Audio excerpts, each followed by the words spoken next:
Et on retrouve Monsieur Renaud Kobia pour cette revue de presse qui marque le dernier vendredi du mois de mars. Allez, bonjour Renaud. Bonjour Alix, bonjour. Bonjour. On démarre avec les dirigeants de l'UEMOA qui ont tenu une réunion hier. Oui, cette rencontre qui s'est tenue par visioconférence, c'était la 22e session ordinaire des chefs d'État et de gouvernement de l'Union économique et monétaire ouest-africaine, présidée par le chef de l'État Alassane Ouattara. Cette réunion, selon Fraternité Matin, a servi de cadre aux dirigeants de la sous-région pour étudier les dispositions pratiques à mettre en place pour une lutte efficiente contre le terrorisme et la Covid-19. Et au terme de l'activité, Roch-Marc Christian Kaboré, le président burkinabé, a été désigné par ses pairs pour succéder à Alassane Ouattara, qui a dirigé l'Union pendant 5 années. Et une autre information, eh bien, le choix des membres du nouveau gouvernement, les jeux sont ouverts. Le prochain gouvernement sera connu dans les jours qui viennent. Selon l'Inter, le nom de certaines personnalités reviennent avec insistance. Et comme indice, le confrère indique qu'elle comportera moins de membres que la précédente, qui était de 41 ministres et 6 secrétaires d'État. Découvrez dans l'Inter de ce jour le mode opératoire que le président de la République a choisi d'utiliser pour la formation du gouvernement et des profils qu'il entend privilégier dans le choix des futurs ministres.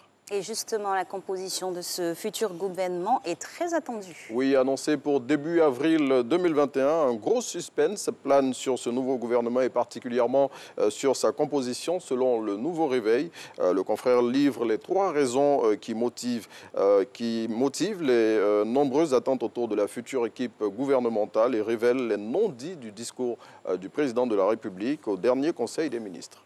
Élection législative du 6 mars dernier, on en parle encore. Et oui, le vote sera repris dans certaines circonscriptions.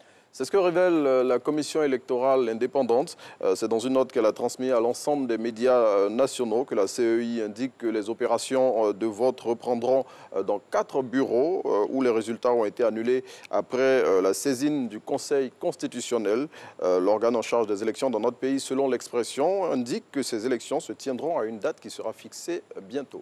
Et justement, les députés, le groupe parlementaire au sein de la nouvelle Assemblée nationale, l'opposition ira en rang dispersé. C'est ce que révèle le matin. Selon le confrère, les élus de la plateforme EDS et ceux du PDCI auront chacun leur groupe parlementaire à l'hémicycle. Après avoir fait bloc pendant les législatives, le matin indique que cette nouvelle donne pourrait fragiliser les relations entre les 2 alliés de l'opposition qui avaient fait front commun dans la plupart des circonscriptions électorales contre le parti au pouvoir. Et du sport à présent dans cette revue de presse, le championnat de Ligue 1 ivoirienne reprend ce samedi 27 mars. Oui, et pour ce grand retour, après près d'un an de fermeture due à la Covid-19, chacun des 14 clubs du championnat va recevoir la somme de 10 millions de francs CFA. Selon le comité de normalisation de la Fédération ivoirienne de football qui est cité par le matin, cette manne financière va permettre aux clubs qui ont été fortement impactés par la pandémie de faire face aux premières dépenses de la reprise. À noter que pour la reprise du championnat national demain, la SEC Mimosa sera opposée à Boaké FC. Et on quitte la pelouse pour la scène et comme à l'accoutumée, on referme cette revue de presse avec Biche.